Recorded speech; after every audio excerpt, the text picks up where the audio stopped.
The Selfish Path to Romance. Download Chapter 1 for free at drkenner.com and at amazon.com. Here is a question that I got from Janine. Dear Dr. Kenner, I'm into my 3rd trimester of pregnancy with my first child. My girlfriend expressed her concern that my husband and I will lack warmth as parents because we are cold fish. Can you imagine your girlfriend coming up to you and saying, the two of you are really cold fish. You're not going to make good parents. So I'll continue here. I know that I shelter myself emotionally a bit from her, the girlfriend, because she has been so quick to judge me in the past without understanding a proper context. Her concern has some legitimacy for both of us, though. I tend to disconnect in response to trauma or great emotional upset. I also do this to a certain degree every day. I don't invest much emotion into my life, and I don't experience as much hurt or disappointment. So you can hear a little bit that you're deadening your emotions. I grew up in an abusive household and used to disconnect from my emotions as a protective measure. It is not serving me well now. My husband is also emotionally repressed. Are there activities, reading materials, or suggestions that you feel may help us warm up and reconnect? Thanks, Janine. Janine, I want to tell you that when I went through a period in my childhood, I wasn't physically abused, there wasn't big trauma. But I did have a coping strategy of withdrawing and not feeling strong emotions. And I have changed dramatically. So change is possible with knowledge and with effort. And the effort is enjoyable. You're not, if someone said to me, Ellen, we have to make you deaden your emotions, that's not fun. But to come out of your emotional cocoon, protective cocoon, when it's not serving you any longer, it can be fun if you approach it in the right way, and I hope you will. So here are some tips. First, you want to empathize with the fact, which I think you already do, that you went through a lot of pain in your childhood, and the coping strategies might have been very good ones. If you have a very abusive father or mother, and you can't speak up, you can't speak your mind because they yell at you, you can't share what you love with them, the values or the toys or trucks or dolls or whatever it is you love, because they'll take it away with you. So many kids in that situation do have the coping strategy of avoidance or withdrawal or emotional repression. But as you know, you lose out on that emotional color and passion in your life. The, yay, I won that game! Or, oh, I can't wait to get that toy! Or, why did you do that? That richness of the emotions. And you don't want to do that to yourself because your emotions are your values and you want to become more of a passionate valuer in your life. So the first thing I would do is give yourself permission to enjoy your pregnancy if you're not doing it that much. Enjoy feeling the movements in your belly. Enjoy planning for your child together. Enjoy it with your hubby. You also can practice with one another. If you're both a little emotionally repressed, you can practice with one another saying, oh, I like this, or this was fun today, or I had a good time. Just saying what your emotions are and building up an emotional vocabulary. You can even go online and look up emotions and find words for the sad emotions, for the happy emotions, and you get a whole list of different adjectives that give you a richer repertoire of expressing yourselves with one another. You can understand your emotions better, and most people don't know that you can understand each category of emotion. If you're feeling sad, depressed, bummed out, that category has to do with... Hey, I got to interrupt this because we've got to pay some bills. 30 seconds, that's it. A very quick ad, and then Ellen will be back. Romance. Ugh, I wish guys knew more about what we want from a relationship. Boy, I wish I knew more about what I want. Where's that ad I saw? Here it is. The Selfish Path to Romance.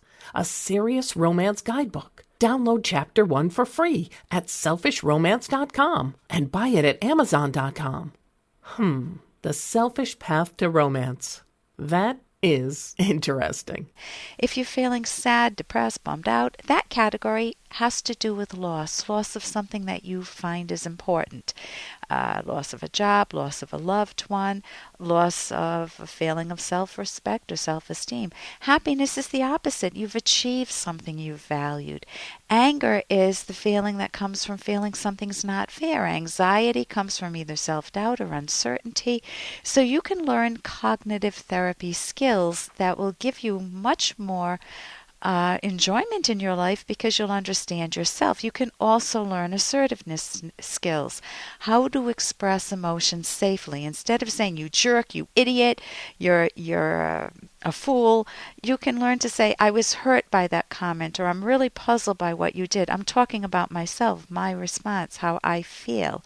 And that's a skill you can learn.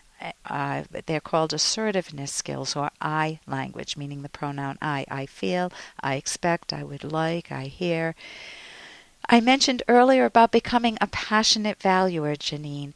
Just allow yourself to start to feel like ask yourself the question, what do I like in life? Like you're in a toy store, which you probably will be with your first child in a year or so. What do you enjoy in life? Is there reading certain books that you like? Make sure they're a little more upbeat and not about trauma and tragedy. Or is there a couples hobby, even if it's a small couples hobby that isn't time intensive, if you guys don't have a lot of time, that you could enjoy together, that brings a togetherness to your life that you could laugh about.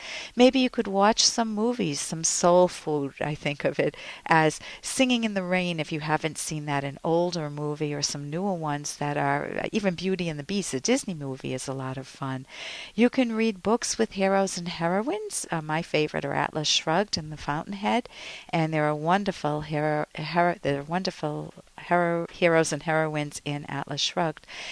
Toss out the labels. Your friend called you a cold fish, so catch times when you feel warm with one another and with other people, because you mentally want to discover your strengths, your ability to open up a little bit more emotionally and get rid of that cold fish label.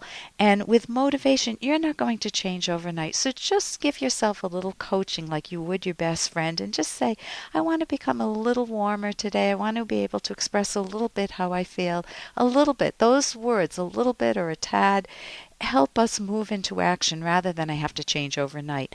Also, motivate yourself by what you want. You want to have a more vibrant emotional life with your husband and with your new baby when your baby's born, and with the people in your life that you value.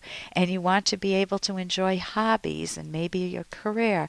And so you want to be able to breathe emotionally, and you are in the beginning of a wonderful journey. And I think that you'll enjoy that alternative, and you always have the coping strategy if anyone is, if you're traumatized. I think all of us go into a bit of withdrawal.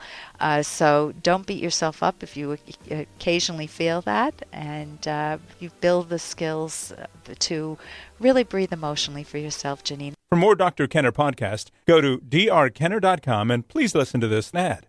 Here's an excerpt from The Selfish Path to Romance, the Serious Romance Guidebook by clinical psychologist Dr. Ellen Kenner and co-author Dr. Edwin Locke. Sex is an intensely selfish pleasure and is based on both a deep emotional connection with your partner and a selfish desire to give your partner equal pleasure. We view sex in the context noted above as good. The pleasure of sex is properly viewed as an end in itself, not as the means to any other end. Sex is good because it is rationally pleasurable. It is part of your nature as a human being to enjoy life-affirming pleasure. Dr. Leonard Peikoff explains that sex, quote, is a celebration of one's power to gain values and of the world in which one gains them, unquote. You can download Chapter 1 for free by going to drkenner.com. And you can buy The Selfish Path to Romance at amazon.com.